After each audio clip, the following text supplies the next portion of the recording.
ஹல்லேலூயா. உட்காருவோம். சர்வ வல்லமையுள்ள தேவனை மகா பெரியவரே, இந்த வேத வார்த்தைகள் பிள்ளைகளுக்கு பிரயோஜனமாக இருக்கட்டும். கர்த்தருடைய ஆசீர்வதித்து வார்த்தையை கொடுத்து பலப்படுத்த வேண்டும் ஜெபிக்கிறேன். உடைய கரங்களை ஒப்பு கொடுக்கிற நல்ல பிதாவே, ஆமென். ஹல்லேலூயா. இந்த நாளிலும் நாம் கர்த்தருடைய செய்தியாக ஆண்டவர் உங்களோடு பேச போகிற காரியம் நம்முடைய நாவின் வல்லமை. ஹல்லேலூயா. நம்முடைய நாவின் வல்லமை என்பது நான் பேசுகிற பேச்சிலே தேவன் நமக்கு கொடுத்திருக்கிற வல்லமை. ஆமென். பாருங்க, ஆண்டவர் நம்மை உண்டாக்கின போது அவர் தம்முடைய சாயலாக நம்மை உண்டாக்கினார். தம்முடைய ரூபத்தின்படி அவர் நம்மை உண்டாக்கினார். அவருக்கு எப்படி கண்கள் இருக்கிறதோ அவருடைய அவயங்கள் எல்லாம் நமக்கு கர்த்தர் கொடுத்தால். மிக முக்கியமான அவயம் ஒன்று நம்முடைய நாவு. ஆண்டவருக்கு பேசுகிற திறமை இருந்தது. ஆண்டவர் பாருங்க, பூமியிலே அநேக சிருஷ்டிகளை உண்டாக்கினார். மரங்கள், செடி கொடிகள், விலங்குகள், மீன்கள், பறவைகள், இவை எல்லாவற்றையும் உண்டு பண்ணின தேவன்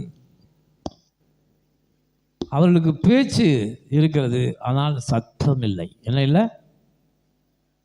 விலங்குகள்லாம் பேசாதுன்னு நினைக்கிறீங்களா? பேசும். ஆனால் அவர்களுக்கு என்ன இல்லை? மொழி இல்லை, வார்த்தை இல்லை. சத்தமாக அவங்களால என்ன செய்ய முடியாது, விலங்குகளால் பேச முடியாது. ஆனால் தேவன் அவரை போலவே அவருக்கு இருந்த எந்த வல்லமை, அந்த நாவினுடைய வல்லமை எப்படி இருந்ததோ அதே போலவே மனிதனுக்கும் அந்த வல்லமையை கொடுத்தார். காரணம், அவருடைய சாயலாக நாம் படைக்கப்பட்டிருக்கிறோம். ஆமென். ஹல்லேலூயா. அவருடைய சாயலாய் நாம் படைக்கப்பட்டபடினாலே ஆண்டவரை போல நமக்கு என்ன இருக்கு? நாவிலே வல்லமை, அதாவது பேச்சு. ஆமென். பேச்சு நமக்கு இருக்கிறது. ஏன் பேச்சு நமக்கு இருக்கணும்? இந்த வானம், பூமி எல்லாவற்றையும் ஆண்டவர் உண்டு பண்ணின போது அவர் இதெல்லாம் உண்டாக்கினார் அப்படின்னா தம்முடைய வாயின் வார்த்தையாலே இவை எல்லாவற்றையும் உண்டு பண்ணினார் என்று நாம் பார்க்கிறோம். ஆமென். ஏனென்றால் வாயின் வார்த்தையினால்தான் எல்லாம் உருவாகிறது. ஆண்டவர் சொன்னார், வெளிச்சம் உண்டாக கிடவுது. சொன்ன மாத்திரத்தில் என்ன உண்டானுச்சு? என்ன உண்டானுச்சு? வெளிச்சம் உண்டானது. மரம், செடி கொடி எல்லாவற்றையும் உண்டு பண்ணினார். எல்லாம் உண்டானுச்சு. எப்படி உண்டானுச்சு?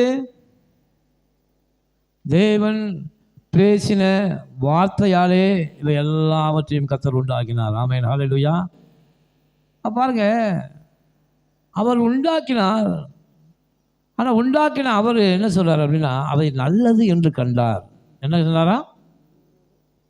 அப்போ தேவன் உண்டாக்கின எல்லா பொருளும் நல்லவைகளாக இருந்தது. வெளிச்சம் நமக்கு நல்லது, மரம், செடி கொடிகள் நமக்கு நல்லது.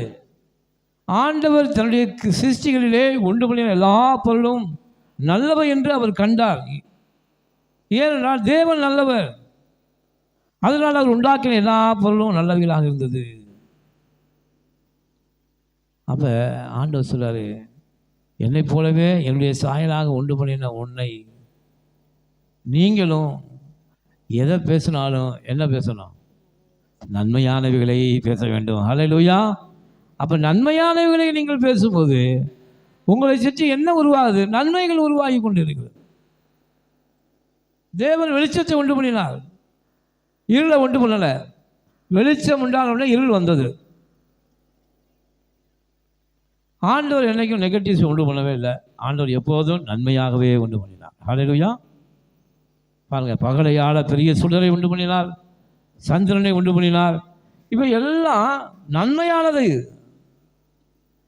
அப்போ ஆண்டவர் ஏன் அவரை போலவே நம்மை உண்டு பண்ணார் அப்படின்னா, இந்த பூமியிலே அவர் தம்முடைய வார்த்தையினாலே எல்லாவற்றையும் உண்டு பண்ணினது போல நாமும் இந்த பூமியிலே நம்முடைய வார்த்தையினாலே நாம் பிழைக்க வேண்டும், இவை நன்மையானவைகளை உருவாக்க வேண்டும் என்ற ஒரே நோக்கத்தோடு தான் கர்த்தர் நமக்கு பேசுகிற அந்த வல்லமையை கர்த்தர் கொடுத்தார். ஹல்லேலூயா.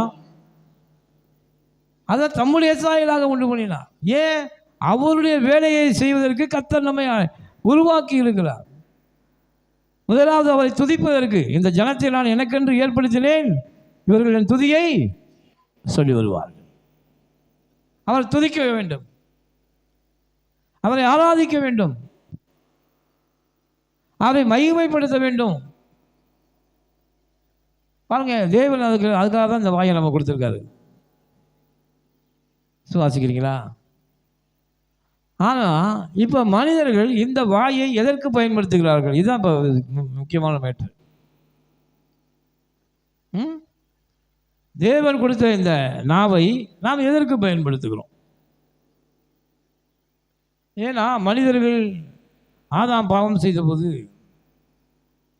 தேவனுடைய வார்த்தையை அவன் கேட்காமல் பிசாசின் சத்தத்திற்கு அவன் செவி கொடுத்தபடினாலே அந்த பிசாசின் சத்தம் அவன் ஆத்மாவில் போய் அவனை பாவியாக மாற்றி விட்டது. ஆதாம் முதல் இயேசு வரைக்கும் உள்ள எல்லா மனிதர்களும் எல்லாரும் பாவம் செய்து ஏகமாய் கெட்டு போனார்கள். நன்மை செய்கிறவர்கள் ஒருவனும் இல்லை. காரணம் என்னென்னா, எல்லாருமே என்ன பேசுகிறாங்க? தேவனுக்கு உதமான காரியங்களை தான் பேசுகிறாங்களே ஒழிய யாரும் தேவனை போல பேசவில்லை. ஆனால் ஆண்டவர் நம்மை அழைத்த போது ஆண்டவர் சொல்ல, மனம் திரும்புங்கள், பரலோக ராஜ்யம் என்னவா இருக்கு? சமயமாக இருக்குது. அப்போ மனம் திரும்பின ஒரு மனிதன் எப்படி பேசணும்? அவன் தேவனை போல பேச வேணும். எப்படி பேசணுமா? தேவனை போல பேசணும். நம்முடைய வார்த்தைகள் தான் நம்முடைய வாழ்க்கையை உருவாக்குகிறது. இந்த உலகத்தையும் வானத்தையும் உண்டாக்கின அந்த வார்த்தைகள் தான் நம்முடைய வாழ்க்கையும் என்ன செய்யுது? உண்டாக்குது. அதனால தான் நாவை குறித்து ஒரு எச்சரிப்பு நமக்கு வேணும். நாவை குறித்து என்ன வேணும்? ஒரு எச்சரிப்பு வேணும். நான் பேசுகிற வார்த்தையில் என்ன இருக்கு? நாம் நன்மையானவர்களை பேசுகிறோமா, இல்லை தீமையானவர்களை பேசுகிறோமா? அதுதான் ரொம்ப முக்கியம். ஏன்னா இந்த அறிவு நமக்கு இருக்கணும்.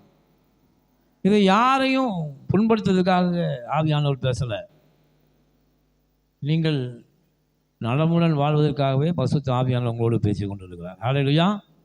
இதை யாரையும் குற்றப்படுத்துவதற்காக அதை பேசலை.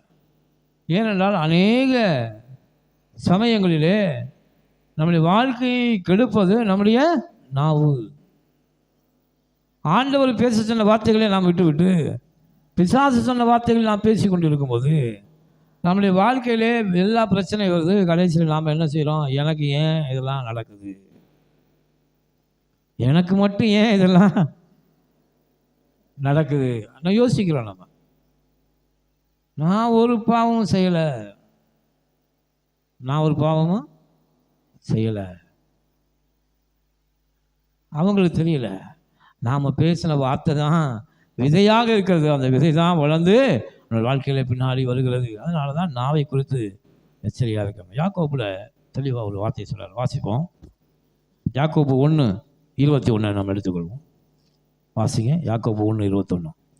ஆகையால் நீங்கள் எல்லாவித அழுக்கையும் கொடிய துர்க்குணத்தையும் ஒழித்துவிட்டு உங்கள் உள்ளத்தில் நாட்டப்பட்டதாயும் உங்கள் ஆத்துமாக்களை ரட்சிக்க வல்லமையுள்ளதுமாய் இருக்கிற வசனத்தை சாந்தமாய் ஏற்றுக்கொள்ளுங்கள். சாந்தமாய் என்ன செய்யுங்க?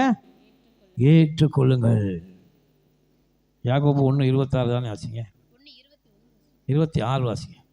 உங்களில் ஒருவன் தன் நாவை அடக்காமல் தன் இருதயத்தை வஞ்சித்து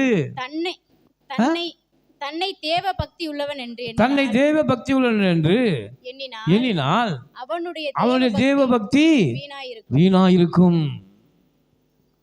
ஆவியானவர் என்ன சொல்றாரு? உங்களில் ஒருவன் தன் நாவை அடக்காமல். நாம என்ன செய்யணும்? என்னங்க அவ்வளவு பெரிய மிருகமாது நாவு? என்ன ஜல்லிக்கட்டு மாட்டை அடக்கிறது மாதிரில ஆண்டவர் பேசிக்கிட்டு இருக்காரு. ஜல்லிக்கட்டை என்ன செய்யறாங்க? மாட்டை பிடிக்கிறவங்களுக்கு அது மாட்டை அடக்கிட்டான் அப்படின்றாங்க. அதை விட பயங்கரமாக சொல்லிக்கிட்டு இருக்காரு ஆவியானவர். நாவை நீ என்ன செய்ய வேண்டும்? அடக்க வேண்டும். தன் இருதயத்தை வஞ்சித்து. அப்போ என்னங்க இருதயத்தை வஞ்சித்து? நீங்கள் பேசும்போது இருதயம் சொல்லும் நீ அவனை பேசுறது தப்பு.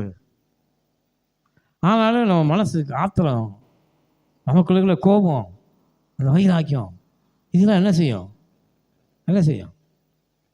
அது வஞ்சனையெல்லாம் மறந்துட்டு அவனை பழி வாங்க வேண்டும் என்று பேச சொல்லும். அதான் வஞ்சிக்கிறது, இருதயத்தை வஞ்சிக்கிறது.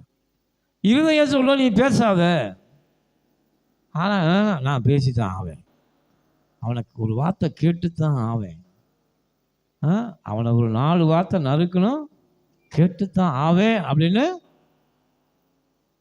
வஞ்சித்து, இருதயத்தை நாம் வஞ்சித்து இப்படிலாம் இருந்துட்டு நாம் தேவ பக்தி உள்ளவன், நான் ஜெபிக்கிறேன், உபவாசிக்கிறேன், வேதத்தை வாசிக்கிறேன், இப்படிலாம் நாம் இருந்தோம்னா அதை வீணென்று கர்த்தர் சொல்லுகிறார். ஹல்லேலூயா. அவனுடைய தேவ பக்தி வீணா இருக்குமே. அப்போ முதல்ல நாம் என்ன செய்யணும்? நாம் என்ன பேசுகிறோமோ அதை செய்யணும். ஹல்லேலூயா. எதை பேசுகிறோம்? ஆண்டவர் சொன்னார், நான் மரித்தேன், அடக்கம் பண்ணப்பட்டு 3ஆம் நாளில் உயிரோடு எழுந்திருப்பேன் சொன்னார். அவர் சொன்னபடி உயிர் திறந்தார் என்று ஆவியானவர் பதிவு செய்கிறார். ஹல்லேலூயா. என்ன செய்கிறாரா? தான் சொன்னபடி உயிர் தெழுந்தார். அதுதான் மனம் திரும்பின ஒரு நல்ல ஆவிக்குரிய மனிதர்களின் நிலைப்பாடு என்பது என்னன்னா, தான் எதை சொல்லுகிறானோ அதை செய்ய வேண்டும். அதுதான் தேவனுக்கு உள்ள குணம். ஆமென். தேவனுக்கு என்ன குணம் இருக்கோ அந்த குணம் தான் நமக்கு ஆண்டவர் கொடுத்துருக்காரு. அவர் பெரியவருங்க, அவர் போலலாம் வர முடியாது, அப்படிலாம் சொல்ல முடியாது. அவர் எப்படி தான் சொன்னதை செய்கிறாரோ, அவர் எப்படி தான் கொடுத்த வாக்குத்தத்தத்தை உங்கள் வாழ்க்கையில் நிறைவேற்றுகிறாரோ, அவர் எப்படி நன்மையானவர்களை பேசுகிறாரோ அதே போல நீங்களும் பேச வேண்டும் என்று தான் தேவன் உங்களை ரசித்திருக்கிறார். சும்மா ஆண்டவர் உங்களை ரசிக்கல. ஏனென்றால் அவருடைய சந்ததி என்று வேதம் நம்மை அழைக்கிறது. நான் தேவனுடைய குமாரர்கள் என்று வேதம் நம்மை அழைக்கிறது. நாம் தேவனுடைய பிள்ளைகள் என்று வேதம் அழைக்கிறது. ஹல்லேலூயா. அப்போ அவருடைய பிள்ளைகளாக இருந்துட்டு நாம் எப்படி பேசணும்? நீங்கள் யாராவது பார்த்தீங்கன்னா நம்மளை பற்றி சொல்லும்போது, யாரையா அவர் மகனா, அவர் ரொம்ப நல்லவராச்சுப்பா, அவர் மகனா, இது அவனா அப்படி இருக்கான், அப்பா பேர் என்ன செய்யலை, காப்பாற்றலை, அவருடைய பிள்ளையா அப்படி. அப்போ பிதாவாகிய தேவன் நமக்கு அப்பாவாக இருக்கிறார். அப்போ அவர் என்ன நன்மையானவர்களை பேசினாரோ அதே போல் நாமும் பேச வேண்டும் என்று தான் ஆவியானவர் நம்மோடு பேசி கொண்டு இருக்கிறார். ஹல்லேலூயா. நீ நன்மையானவர்களை பேசினால் நன்மையானவர்களை அறுப்பாய். ஆண்டவர் ஞானத்தை கொடுக்குறாரு. உலகத்தில் இருக்கவங்களாம் இருளுக்குள்ள இருக்காங்க. எதையும் பேசிட்டு எப்படியும் வாழ்வோம், எந்த துன்பத்தையும் அனுபவிப்போம், எந்த காரியத்தையும் செய்வோம். யாராவது கஷ்டப்பட்டு வேதனைப்பட்டு ரொம்ப பிரச்சனையோடு இருந்தாங்கன்னா என்ன சொல்லுவாங்க? நம்மெல்லாம் பார்த்து என்ன சொல்லுவோம்? என்ன பாவம் செஞ்சானோ இவ்வளோ கஷ்டப்படுறான், என்ன பாவம் செய்தானோ, இப்படி தான் மனித உலக வழக்கம் தான் பேசுவாங்க. இவன் என்ன பாவம் செய்தானோ இப்படி தான் அப்பவும் சொன்னாங்க, இஸ்ரவேல் மக்கள் சொன்னாங்க. ஆனால் ஆண்டவர் தெளிவாக ஒன்று சொன்னார். வாசிங்க, லூக்கா 13வது அதிகாரம் 1வது வசனத்திலிருந்து வாசிங்க.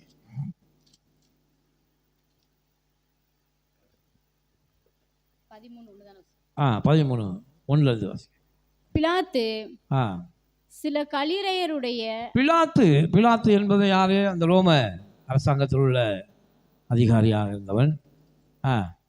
சில கலிலேயருடைய ரத்தத்தை அவர்களுடைய பலிகளோட கலந்திருந்தான். அந்த வேளையிலே அங்கே இருந்தவர்கள் சிலர் அந்த செய்தியை அவருக்கு அறிவித்தார்கள். அந்த செய்தி அவருக்கு யாருக்கு அறிவித்தாங்க? இயேசு கிறிஸ்து. இயேசு வந்து சொல்றாங்க, ஐயா இந்த பிலாத்து இந்த கலிலேயர்களை ரொம்ப பேரை கொண்டுட்டாயா, ஆராதனை செய்கிற அநேகரை இந்த பிலாத்து கொண்டுட்டான், அவங்க ரத்தத்தோட இந்த பலிகளுடைய அங்கே ரத்தத்தையும் கலந்துருக்கான்னா ரத்தத்தை சிந்தி இருக்கிறான். இந்த கலிலேயர்களுடைய ரத்தத்தை அவன் சிந்திருக்கான் அப்படின்னு இயேசுக்கு சொன்னாங்க. வாசிங்க அடுத்து. இயேசு அவர்களுக்கு பிரதியுத்தரமாக அந்த கலிலேயருக்கு அப்படிப்பட்டவைகள் சம்பவித்ததினாலே மற்ற எல்லா கலிலேயரை பார்க்கிலும் அவர்கள் பாவிகளாய் இருந்தார்கள் என்று நினைக்கிறீர்களோ? அங்கே என்ன டாக்கிங் ஓடிட்டு இருக்கு கலிலேயர்கள்ட்ட? கலிலேயாவில் பிலாத்து அவங்களை கொண்டதுனால என்ன நினைக்கிறாங்க? இவங்கெல்லாம் என்ன பாவம் செஞ்சாங்களோ அதனால பிலாத்து இவங்களை கொண்டுட்டாரு. இவங்களாம் என்ன பாவம் செஞ்சாங்களோ இந்த பிலாத்து அவங்கள கொண்டுட்டாரு அப்படின்னு பேசிக்கிட்டு இருக்காங்க. யாரு? இந்த கலிலேயர்கள் உள்ளவங்க. அப்போ அப்படி நினைக்கிறீங்களோ? அந்த பிலாத்து அந்த கலிலேயர்களை கொண்டானே அவங்களாம் பெரிய பாவிகளா அப்படின்னு நீங்கள் நினைக்கிறீங்களோ? அடுத்த வருஷம் வாசிங்க. அப்படி அல்லவென்று உங்களுக்கு சொல்லுகிறேன், நீங்கள் மனம் திரும்பாமல் போனால் எல்லாரும் அப்படியே கெட்டு போவீர்கள். அல்லேலூயா. புரியுதா உங்களுக்கு? நீங்க பாவிகளா இருக்கிறது முக்கியம் இல்லை, பாவம் செய்வது முக்கியம் இல்லை, துதிக்கிறது எல்லாம் முக்கியம் இல்லை. மனம் திரும்பவில்லை என்றால் இப்படித்தான் கெட்டு போவீங்க. இன்னைக்கு இஸ்ரேலில் என்ன நடக்குது? மனம் திரும்பாததுனால தான் இவ்வளவு பிரச்சனைகள் நடந்துகிட்டு இருக்கு. இயேசுவை மேசியாவாக ஏற்றுக்கொள்ள அவர்களுக்கு மனதில்லை, இயேசுனுடைய கொள்கைகளை கடைப்பிடிக்க அவர்களுக்கு மனதில்லை. நியாயப்பிரமாணத்தின் கிரியைகளை கடைப்பிடிப்பதனாலே பழிக்கு பழி, ரத்தத்துக்கு ரத்தம், வஞ்சனைக்கு வஞ்சனை, இந்த டாக்கிங் தான் அங்கே ஓடிட்டு இருக்கு இஸ்ரேலில். ஆனால் இயேசு இந்த பூமியில் எதை ஸ்தாபிக்க வந்தா? மனம் திரும்புதலுக்கு ஏற்ற கனிகளை கொடுங்கள். ஹல்லேலூயா. அப்போ மனம் திரும்பினவன் எப்படி பேசணும்? அப்போ என்ன ரொம்ப முக்கியம்னா நம்முடைய வாயின் வார்த்தைகளிலே மனம் திரும்புதல் இருக்க வேண்டும்.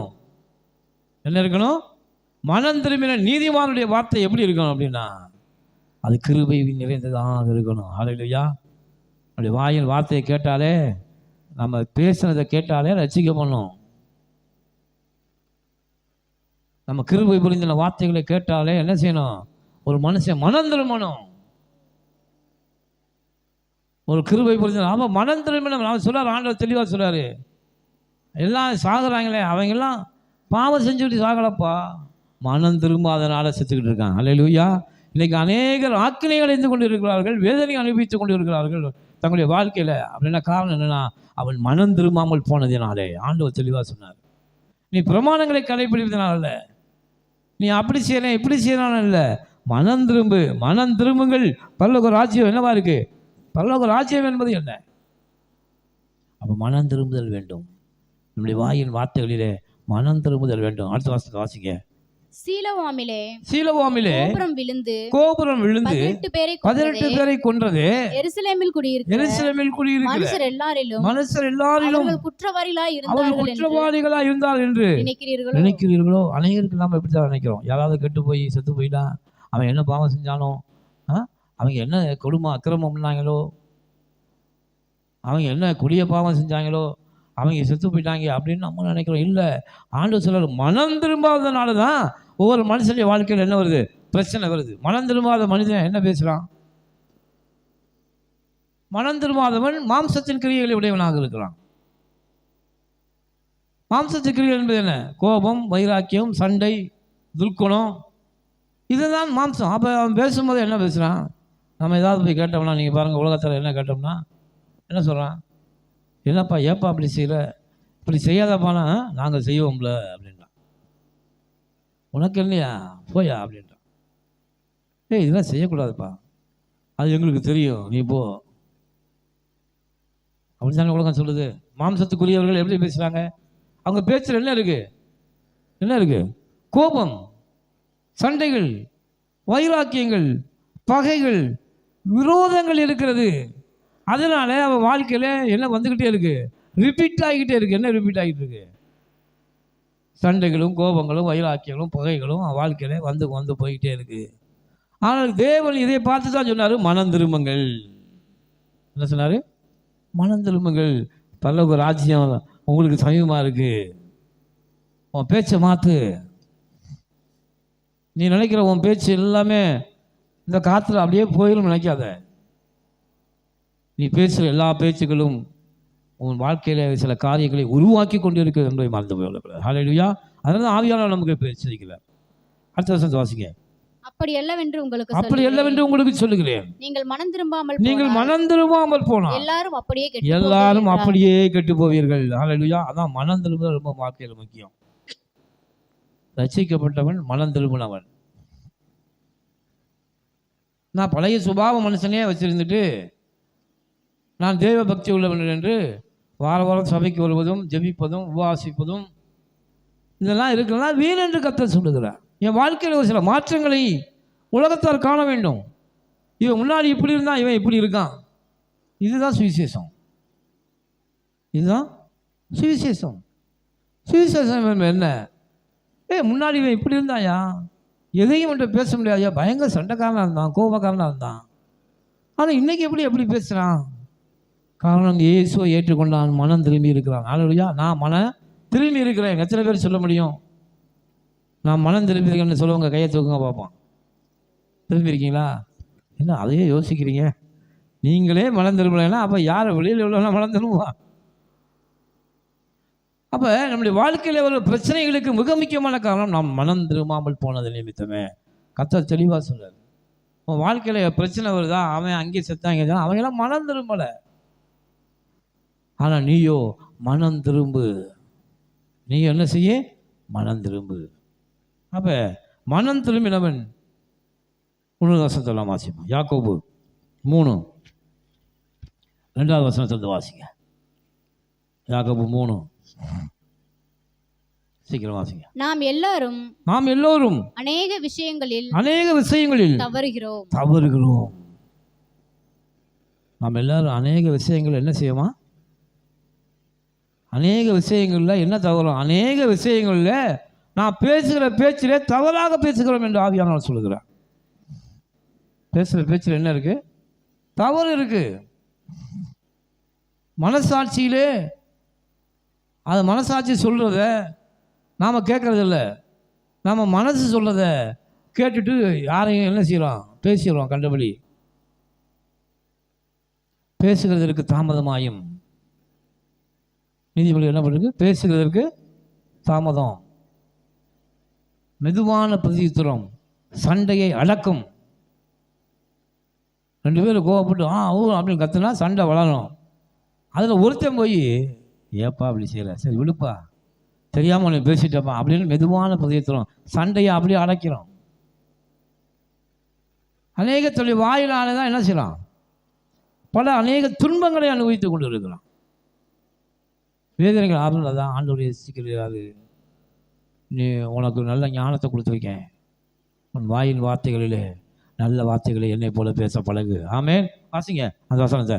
ஒருவன் சொல் தவறாதவன் ஆனால் அவன் பூரண புருஷனும் தன் சரீரம் முழுவதையும் கடிவாளத்தினாலே அடக்கிக் கொள்ளக்கூடியவனுமாக இருக்கிறான்.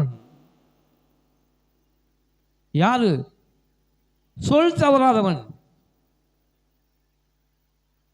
என்ன சொல்லு தவறாதது? என்ன அர்த்தம்?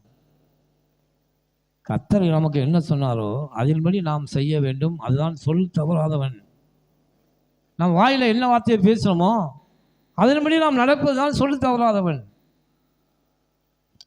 நன்மையானவர்களை நாம் அறிந்து கொண்டு தீமையான காரியங்களை செய்தால் நாம் சொல் தவறிவிட்டோம் என்பது அர்த்தம். அப்போ சொல் தவறாதவன் அவன்தான் பூரண புருஷன். அவன்தான் ராஜ்யத்தின் பிள்ளையாக இருக்கிறான். பாருங்க, அவன்தான் தன் சரீரம் முழுவதையும் கடிவாளத்தினாலே அடக்கி கொண்டு இருக்கிறானா.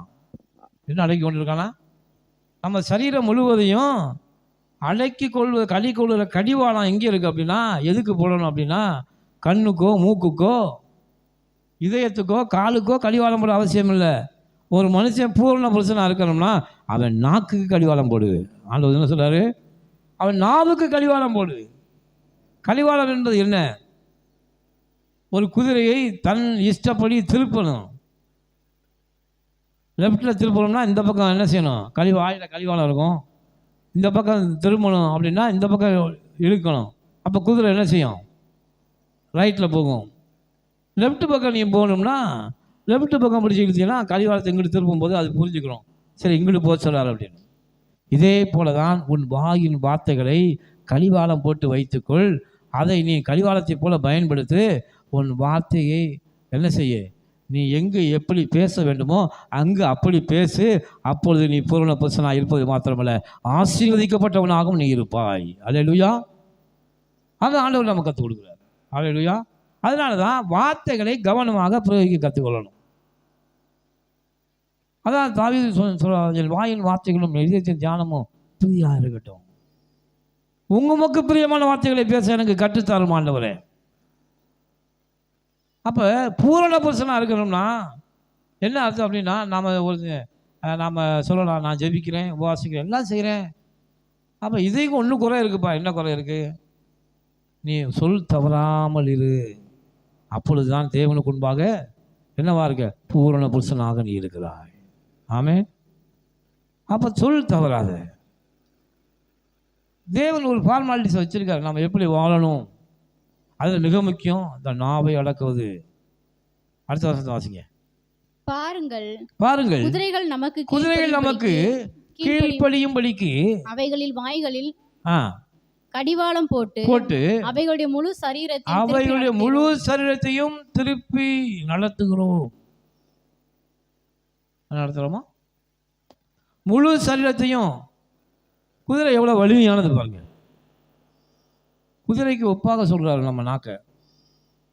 ஏன்னா குதிரைகள் வந்து பாருங்க, அடங்காததும் திமிரு பிடிச்சதுமா இருக்கும். குதிரை எப்படிப்பட்டது? ஆண்டவர் சொல்றாரு, வாசிங்க, யோபு எடுத்துக்கங்க, 39ஆம் அதிகாரம்.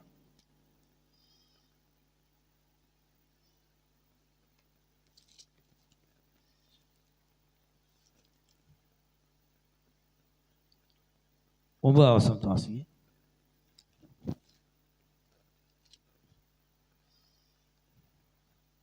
நான் மீறுதல் இல்லாத யோபு 39 9 வசனம். 19 வாசிங்க. 19.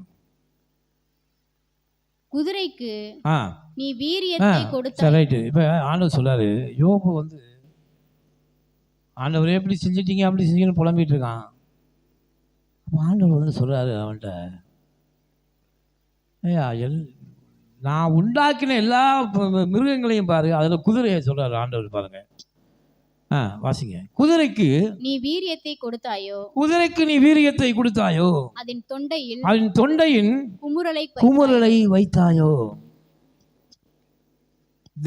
குதிரை குமுற சத்தத்தை கேட்டிருக்கீங்களா யாராவது? கனைக்கிறது வேற, குமுறும். அதாவதுன்னா ரொம்ப கோபமாக இருக்கும்போது, இந்த யுத்தங்களில் போகும்போது அந்த குதிரை என்ன செய்யுமா, குமுறுமா. அவன் சத்தம் இடியை போல இருக்குமா. அப்போ ஆண்டவர் சொல்றாரு, குதிரைக்கு நீ வீரியத்தை வைத்தாயோ, அதன் தொண்டையில் குமுறலை நீ வைத்தாயோ. வாசிங்க. ஒரு வெட்டுக்கிளியை மிரட்டுகிறது போல அதை மிரட்டுவாயோ. அதனுடைய நாசியின் செருக்கு பயங்கரமா இருக்கு. பாருங்க, யுத்தத்துக்கு போற குதிரையை தான் ஆண்டவர் சொல்றாரு. எப்படி இருக்கான்? அது நாசியின் செருக்கு என்பது என்னன்னா, அது கோபத்தில் அது மூச்சு விடும்போது ஒரு சத்தம் கேட்கும் பார்த்துக்குங்க. மூக்குலேருந்து ஒரு சத்தம் வரும், அதான் செருக்கு. அது யுத்த குதிரைகளை யாராலும் என்ன செய்ய முடியாது, அடக்க முடியாது. அந்த செருக்கு பயங்கரமாக இருக்குன்னு ஆண்டவர் சொல்றாரு. இந்த ஆண்டவரே பேசின வார்த்தை. அடுத்து வாசிங்க. அது தரையிலே தாளடித்து தன் பலத்தில் கழித்து ஆயுதங்களை தரித்தவருக்கு எதிராக புறப்படும். எப்படி பண்ணா, ஆயுதம் வச்சிருக்கான் போர்ல, யுத்தத்தில்.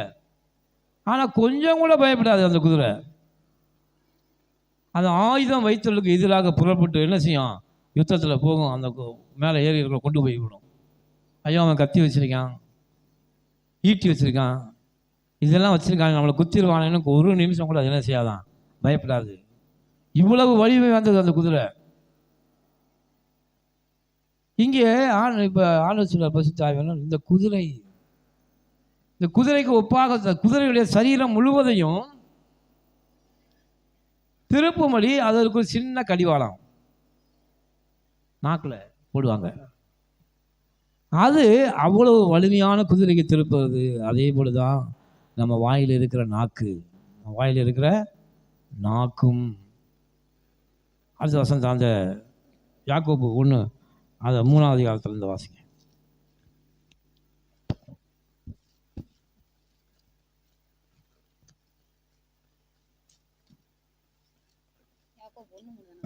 யாக்கோபு 3ஆம் அதிகாரம் 2ஆவது வசனத்திலிருந்து ஏற்கனவே வாசிங்களா? அதான் நாம் எல்லாரும் அநேக விஷயங்களில் தவறுகிறோம். ஒருவன் சொல் தவறாதவனானால் அவன் பூரண புருஷனும் சரீரம் முழுவதையும் கடிவாளத்தினாலே அடக்கிக் கொள்ளக்கூடியவனாக இருக்கிறான். வாசிங்க. பாருங்கள் குதிரைகள் நமக்கு கீழ்ப்படியும்படி அவைகளின் வாய்களில் கடிவாளம் போட்டு அவைகளுடைய முழு சரீரத்தையும் திருப்பி நடத்துகிறோம். என்ன அர்த்தம்? குதிரைக்கு கடிவாளம் போடுவது போல எந்த ஒரு மனிதன் தன் நாவுக்கு கடிவாளம் போட்டு, தன் நாவு என்ன போட்டிருக்குன்னா அது குதிரையை போல அடங்காதுதான். அடுத்த வசனத்தை வாசிங்க. போட்டு கப்பல்களையும் பாருங்கள் அவைகள் மகா பெரியவர்களாக இருந்தாலும் கடும் காற்றுகளால் அடிபட்டாலும் அவைகளை நடத்துகிறவன் போகும்படி யோசிக்கும் இடம் எதுவோ அவ்விடத்திற்கு நேராக மிகவும் சிறிதான சுக்கானாலே திருப்பப்படும். சுக்கான் நீங்க பார்த்துருக்கீங்களா? போட்லையும் கப்பல்லையும் வச்சிருக்காங்க. கப்பல் இருக்கும் 2 மைல் நேரத்துக்கு. சுக்கான் சும்மா சாதாரண அந்த பெரிய பெரிய கப்பல்கள் அந்த கதவு இருக்குல்ல, இந்த அளவு தான் ஒரு சுக்கான் இருக்கும். சுக்கான் என்பது என்ன? கப்பலின் அடியிலே அது இந்த பக்கம் திருப்பினா கப்பல் இந்த அவ்வளவு பெரிய கப்பல். அதான் அவரே சொல்றாரு, பாருங்கள் அப்படின்னா என்னது? கப்பல்களை பாருங்க, அது மகா பெரியவளாகும். அப்போ பாருங்க, நம்முடைய வாழ்க்கையில் நாம் எவ்வளவு பெரிய ஆளாக இருந்தாலும் நம்முடைய வாய்க்கு நாம் கடிவாளம் போடும்போது தான் நாம் ஆஸ்வதிக்கப்பட்ட வாழ்க்கையை வாழ முடியும். நம்ம எவ்வளவு பெரிய ஆளாக இருக்கிறது முக்கியம் இல்லை, ஐயா எப்படி பேசுகிறோம் என்பதுதான் ரொம்ப முக்கியம். நாவை அடக்க ஒரு மனுஷன் தெரிஞ்சுக்கணும். அடுத்த வசனத்தை வாசிங்க. அப்படியே நாவானது சிறிய அவயமாய் இருந்தும் பெருமையானவைகளை பேசும். என்ன பேசுமா? நாக்கு சின்னதுதான், ஆனால் அதை கேட்டு பாருங்க, அது பேசுகிற பேச்ச என்னவா பேசும்? பெருமையானவைகளை, பெரிய பெரிய காரியங்கள்லாம் பேசுமா. என்ன பேசும்? 2 பேர் டீ கடையில் உட்காந்துருப்பான், வேலை வெட்டி இல்லாமல். அவன் 2 பேப்பரை படிச்சுட்டு அமெரிக்க ஜனாதிபதியும் பேசிக்கிட்டு இருப்பான். இவனுக்கு அமெரிக்க ஜனாதிபதிக்கு எந்த சம்மந்தமே இல்லை, ஆனால் அமெரிக்க ஜனாதிபதி அப்படி செஞ்சுட்டாருங்க அப்படின்னு. அது பெருமையானவைகளை பேசும். பெருமையானவைகளை நம்மை விட்டு அகற்ற வேண்டும். ஹல்லேலூயா. பெருமையானவர்கள் எங்கே வருதுன்னா பேச்சுல தான் வருது என்று ஆண்டவர் சொல்றார். அடுத்த வசனத்தை வாசிங்க. பாருங்கள் சிறிய நெருப்பு எவ்வளவு பெரிய காட்டை கொளுத்தி விடுகிறது. அண்டர்ஸ்டாண்ட் பண்ணிக்கங்க. பெரிய காடை, அமேசான் காட்டை நம்ம கொடுத்துட்டோம்னா அமேசான் காட்டு அளவுக்கு நெருப்பை போய் பற்ற வைக்கணுங்கிற அவசியமே இல்லை. ஒரே டயத்தில் காடு முழுவதும் நெருப்பை போடணுங்கிற அவசியம் இல்லை. ஒரே ஒரு சின்ன தீக்குச்சி, என்னது சின்ன தீக்குச்சி ஒரே இடத்துல நீங்கள் பற்ற வச்சுட்டீங்கன்னா எவ்வளவு பெரிய காடாக இருந்தாலும் அந்த நெருப்பு என்ன செஞ்சிடும்? அந்த காட்டையை அழித்து விடுவது போல வாழ்க்கை சக்கரத்தை அழித்து விடுகிறதற்கு இந்த நாவு என்னும் சிறிய நெருப்பு துண்டு போதும். அதனால தான் நாவை குறித்து எச்சரிக்கையாக இரு என்று பரிசுத்த ஆவியாளர் சொல்லுகிறார். ஹல்லேலூயா. உன் வாயின் வார்த்தைகளால் நீ சிக்குண்டாய். அனைவரும் ஏதாவது தெரியாமல் ஏதாவது ஏழவளமாக பேசிடுவாங்க. பேசிட்டு அதில் சிக்கிக்கிடுவாங்க, அவங்க பிடிச்சிடுவாங்க. இந்த கோர்ட்டு இதெல்லாம் சாட்சி சொல்ல போனோம்னா கரெக்டாக எதை சொல்லணுமோ அதை சொல்லணும், தேவையில்லாமல் அதை எதுவும் சொல்லிட்டு அந்த வார்த்தையில் நம்மளை பிடிச்சிக்கிடுவான், அதில் இருந்து நம்மளை என்ன செஞ்சிடுவான், ஆளை காலி பண்ணிடுவான். அப்போ ஆண்டவர் சொல்றாரு நம்முடைய வாயின் வார்த்தைகள் என்னவா இருக்கு. அப்போ சிறிய நெருப்பு எவ்வளோ பெரிய காட்டை கொளுத்தி விடுகிறது. அப்போ நாக்கு எதுக்கு ஒப்பா சொல்றாரு ஆவியானவ, சிறிய நாக்கு சின்ன நெருப்பு தான். நீ நினைக்கிற 2 வார்த்தை என்ன தான் பேசுவான், யாராவது வந்துட்டாங்க சரி அவங்களுக்காக 2 பேச்சு பேசுவோம் அப்படின்ட்டு நீ பேசிட்டீங்கன்னா வாழ்க்கை என்ன செஞ்சிச்சு, முடிஞ்சிருச்சுன்னு அர்த்தம். அதனால எந்த ஒரு மனிதன் ஜெயங்கொள்ள வாழ்க்கை வாழணும்னா எவன் ஒருத்தர் நாக்கை இழக்கும். தேவன் பேசினது போல வானமும் பூமியும் ஒளிந்து போனால கர்த்தருடைய வார்த்தை ஒளிந்து போகாமல் இன்று வரைக்கும் இருப்பதற்கு காரணம் என்னன்னா, தேவன் பேசின எல்லா வார்த்தைகளும் நன்மையான வார்த்தைகள். அல்லேலூயா. அது தீமையான வார்த்தைகள் என்னைக்கே முடிஞ்சு போயிருக்கும். இதே வேதம் எழுதப்பட்ட காலங்களிலே எழுதப்பட்ட அநேக இலக்கியங்கள் இருக்கிறது, அநேக புத்தகங்கள், மத புத்தகங்கள் எல்லாமே இருந்துச்சு. இன்னைக்கு அதெல்லாம் அட்ரஸ் இல்லாமல் போச்சு. ஆனால் இந்த வேத புத்தகம் மாத்திரம் இன்று வரைக்கும் ஒரு நாளைக்கு லட்சக்கணக்கில் அச்சடிக்கப்பட்டு கொண்டிருக்கிறது. காரணம் என்ன, தேவன் பேசின நல்ல வார்த்தைகள். அல்லேலூயா. அப்போ வாழ்க்கையில் நல்ல வார்த்தைகள் இருந்தால் அவன் வாழ்க்கை செழிப்பாக இருக்கும், வாழ்க்கையில் ஆசீர்வாதம் இருக்கும். உன்னை யாரும் அழித்து விட முடியாது, உன்னை யாரும் எதுவும் செய்ய முடியாது. அதான் ஆண்டவர் கற்றுக் கொடுக்குறாரு, நல்ல வார்த்தைகளை பேசு. அடுத்த வசனத்தை வாசிங்க. நாவும் நெருப்புதான், நாவும் நெருப்புதான், அது அநீதி நிறைந்த உலகம், அது அநீதி நிறைந்த உலகம். நம்முடைய அவயங்களில் நாவானது முழு சரீரத்தையும் கரைப்படுத்தும். சரீரத்தை கரைப்படுத்துறது எது? நாக்கு தான். நீங்க எங்கேயே போய் விழுந்து பிறண்டு வந்தாலும் அது கரை இல்லை. உங்க வேட்டி சட்டையில் பழுவது கரை இல்லை. உன் வாழ்க்கையை கரைப்படுத்துவது உன்னுடைய நாக்கு என்று கர்த்தருடைய ஆவியானவர் சொல்லுகிறார். அப்ப நாவை குறித்து எச்சரிக்கையா இருக்கணும். வாசிங்க. ஆயுள் சக்கரத்தை கொளுத்தி விடுகிறதா. ஆயுள் சக்கரத்தை மிக முக்கியமான என்னன்னா, நம்முடைய ஆயுசு நாட்களை என்ன செய்யுது, கொளுத்தி விடுகிறதான். ஆயுசு நாட்களையே கொளுத்தி விடுகிற என்ன அர்த்தம், நீ பேசுகிற பேச்சினால உன் ஆயிலே என்ன செஞ்ச முடிஞ்சு போயிடும். அநேகருடைய பிரச்சனைகள் எல்லாமே காரணம் என்ன, சண்டைகள், கொலைகள், வெறிகள் இதெல்லாம் நடக்குது. எனக்கு காரணம் பேச்சினால தான். என்னை அப்படி பேசிட்டான், அவன் இப்படி பேசிட்டான். அதனால ஆண்டவர் கற்றுக் கொடுக்குறாரு, பேச்ச குறை, மெதுவான பதியத்தை பேசு, எங்கே பேசினாலும் அமைதியாக பேசு, சாந்தமாக பேசு. அடுத்த வருஷம் வாசிங்க. நரக அக்கினியின் கொளுத்தப்படுகிறதுமாயும் இருக்கிறது, கொளுத்தப்படுகிறதுமாக இருக்கிறது. அல்லேலூயா. அன்பு தேவனுடைய பிள்ளைகளே, நாக்குக்கு நல்ல வல்லமை இருக்கு, நாக்குக்கு வல்லமை இருக்கு. அதனால நாம் அடுத்த வாரம் தொடர்ந்து பார்க்க போகிறோம். நேரம் ஆயிடுச்சு, சரியாக முடிக்கணுங்கிறதுக்காக முடிக்கிறேன். பாருங்க, உலகத்தாருடைய நாக்குக்கே அவ்வளவு வல்லமை இருக்கு. உலகத்தால் பேசுகிற பேச்சு நடக்குது. ஏன்னா என் மகள் ஏஞ்சல் ஒரு 4-5 வயசாக இருக்கும்போது ஒரு வீட்டில் குடியிருந்தோம். அந்த வீட்டில் குடியிருக்கும்போது இப்போ ஏஞ்சல் நல்லா இப்போ எப்படி பிரதிநிதியாக பேசுதோ அது மாதிரி பேசும். யார் பேசினாலும் டக்கு டக்குன்னு ஏதாவது பேசிக்கிட்டே இருக்குமா. அந்த வீட்டு ஓனர் ஒரு நாள் ஏதோ பேசிட்டாரு. அப்போ அவர் வீட்டு ஓனர் சொன்னார், இது என்ன இந்த பிள்ளை வக்கீல் மாதிரி பேசுது. என்ன சொன்னார், பெரிய வக்கீல் மாதிரி பேசுது அப்படின்னு சொன்னார். இன்ன வரைக்கும் அவர் இருக்கார் அந்த வீட்டுக்கார். அப்போ அதுலேருந்து அவர் என்ன பண்ணுவார்னா, எப்போ ஏஞ்சலை பார்த்தாலும் வாங்க வக்கீலம்மா வக்கீலம்மான்னு கூப்பிடுவார்.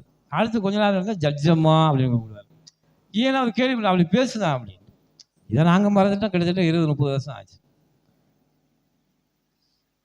அப்போ இந்த வார்த்தையை பாருங்க, இந்த ஏஞ்சல் என்ன இருந்துச்சு, ஒரு மாதத்துக்கு முன்னாடி இந்த வக்கீல் பிஎல் படிக்கிறதுக்காக கால்பால் பண்ணியிருந்தாங்க. அது அப்ளிகேஷன் போட்டுச்சு. அதுக்கு நல்ல மார்க்கு 80% மார்க் இருந்ததுனால உடனே என்ன செஞ்சிச்சு, லா காலேஜில் சேர்றதுக்கு அதுக்கு சீட்டு கிடச்சிச்சு. 2ஆம் தேதியிலேருந்து கிளாஸுக்கு போகும்போது வக்கீல் ஆக போகுது. அப்போ தான் எங்களுக்கு ஒரு யோசனை வந்துச்சு. அந்த வீட்டு ஓனர் சொன்னானே வக்கீலம்மான்னு சொன்னானே, எத்தனை வருஷம் கழிச்சு அது வந்துருங்க. உலகத்தாருடைய பேச்சுக்கே நாக்குக்கே இவ்வளவு அதிகாரம் இருக்குன்னா கர்த்தருடைய பிள்ளைகளுடைய நாக்குக்கு எவ்வளவு அதிகாரம் இருக்க போகுது. ஹல்லேலூயா. நினைச்சு பாருங்க. அதனால தான் இப்பவே நீ சுதாரிச்சுக்க. உன் பேச்சை நல்ல பேச்சா பேசு. ஹல்லேலூயா. நன்மையானவைகளை பேசு, ஆசீர்வாதமான வார்த்தைகளை பேசு, பிள்ளைகளை ஆசீர்வதித்து பேசு. பெற்றோர்களை ஆசீர்வதித்து பிள்ளைகள் பேசணும், யாரையும் ஆசீர்வதிக்கணும். ஆனால் சொல்ல உன் வீட்டுக்குள்ளே ஒரு வீட்டுக்குள்ளே நீ நுழையும் போது அந்த வீட்டை நீ என்ன ஆசீர்வதித்து ஜெபம் பண்ணும். ஏன் நீ ஆசீர்வதிச்சா அந்த ஆசீர்வாதம் உனக்கு திரும்ப ரிட்டர்னில் வரும். ஆமென். எதை விதைக்கிறாயோ அதையே அறுப்பாய். அதனால ஆண்டவர் உனக்கு கற்றுக் கொடுக்குறேன். நான் நன்மையானவர்களே பேசு. நான் தான் உனக்கு கற்றுக் கொடுத்துருக்காங்கல்ல, நன்மையானவர்களே பேசு. எங்கே பேசுனாலும் நன்மையான பேசு, பாசிட்டிவாக பேசு. அப்போ நம்முடைய வாழ்க்கையில் நன்மையானவைகளை பேச நீங்கள் அறிஞ்சிங்கன்னா கொஞ்ச காலத்திலேயே நன்மையான ஆசீர்வாதங்களை நீங்கள் அறுக்க போகிறீங்க. ஹல்லேலூயா. ஆண்டவர் இதை கற்றுக் கொடுக்குறார். எதையுமே முடியாது, இதனால் நடக்காது அப்படிலாம் நீங்கள் பேசாதீங்க. ஆண்டவர் சொல்கிறார் நன்மையாக பேசு. மனுஷரால் இது கூடாது தான். அவன் சொன்னான், பேதுரு போய் கேட்டான், ஆண்டவர் உண்மையை நாங்கள் பின்பற்றினோமே, எங்களுக்கு என்ன? ஒட்டகமானது ஊசியின் காதில் நுழைந்தாலும் ஐஸ்வர்யவான் எங்கே நுழைய முடியாது, பல்லவராஜ்யம் நுழைய முடியாது அப்படின்னு அவன் ஆண்டவர் சொன்ன மாதிரி அவன் கேட்குறான். ஆண்டவரே, அப்போ நாங்களாம் உண்மையை பின்பற்றினோமே, நாங்களாம் என்ன ஆகும்? மனுஷரால் எதெல்லாம் கூடாதோ அது தேவனாலே கூடும். ஹல்லேலூயா. தேவனாலே கூடும். அன்பு தேவனுடைய பிள்ளைகளே, இந்த காலவெளியில் ஆண்டவர் உங்களுக்கு சொல்கிறாரு, நன்மையானவர்களே பேசுங்கள். ஹல்லேலூயா. இன்றைக்கே உங்கள் வாழ்க்கையை மாற்றுங்க. எந்த வார்த்தையை பேசினாலும் குட் திங்ஸாக பேசுங்க. உங்களை சபிக்கிறவர்களை ஆசீர்வதிங்கள் ஆண்டு சொன்னார் பாருங்க. உங்களை ஒருத்தன் கடுமையான கெட்ட வார்த்தை பேசி திட்டிக்கிட்டு இருக்கான் அப்படின்னா யூ பிளஸ் ஆண்டு சொல்கிறார். நீ அவனை ஆசீர்வதி. அவன் வார்த்தைக்கும் உன் வார்த்தைக்கும் வித்தியாசம் இருக்குது. அவன் சபித்தான் என்றால் சாபத்தை அவன் அறுப்பான், நீ ஆசீர்வதித்தனால் ஆசீர்வாதத்தை நீ அறுப்பாய் என்று கர்த்தர் கற்றுக் கொடுக்கிறார். ஹல்லேலூயா. அதனால தான் நான் மனம் திரும்ப நான் நீதிமான் யாருக்கு ஒப்பாக இருக்கிறேன்? தேவனுடைய குமாரனுக்கு நான் ஒப்பாக இருக்கிறேன். நான் கெட்ட வார்த்தைகளையும் கெட்ட வார்த்தை ஒன்று உங்கள் வாயிலிருந்து புறப்படலாகாது என்று கர்த்தர் சொல்லுகிறார். நீ நீதிமான்யா, நீ என்னுடைய பிள்ளை, என் பேரை கெடுக்காத. நீ இவ்வளோ பெரிய ஹை பொசிஷன் நான் உன்னை வச்சுருக்கேன், பல்லோக ராஜ்யத்தின் புத்திரனாக உன்னை வைத்திருக்கிறேன். இது உனக்கே அழகாக இருக்கா? எல்லோரும் என்ன கேட்பாங்க? ஏதாவது செஞ்சுட்டா இது உனக்கே நல்லா இருக்காப்பா கேட்பாங்கள்ல. ஏப்பா உனக்கு இது நல்லா இருக்கா? நீ எவ்வளோ பெரிய நல்ல மனுஷனாக எப்படி இருக்க? நீ போய் இதை செய்யலாமா? அப்போ தேவனுடைய பிள்ளையாக இருந்து நான் என்ன பேசலாமா? கெட்ட வார்த்தைகளை பேசலாமா? இல்லை, நன்மையானவர்களை பேச அறிந்திருக்கிறேன். கர்த்தர் எனக்கு கற்றுக் கொடுத்திருக்கிறார். ஹல்லேலூயா. அதனால் இன்று முதல் மனம் திரும்புவோம். மனம் திரும்புங்கள், பரலோக ராஜ்யம் மிகவும் சமீபமாக இருக்கிறது. அதனால் இன்று முதல் நீங்கள் பேசி பாருங்கள் நன்மையானவர்களை. பொய்யை பேசாமல் மெய்யை பேசுங்கள், பழிக்கிறவர்களை ஆசீர்வதியுங்கள். இதுதான் தேவன் நமக்கு கற்றுக் கொடுக்குற பாடம். ஹல்லேலூயா. நாம் ஆசீர்வதிக்கப்படுவதற்கு கர்த்தர் கற்றுக் கொடுக்குற பாடம். ஆமென். அதனால் கண்களை மூடி நான் ஜெபம் பண்ணுவோம். ஹல்லேலூயா. பாடலை பாடி அவருடைய நாமத்தை மேன்மைப்படுத்துவோம். ஹல்லேலூயா. எல்லாரும் எழுந்து நின்று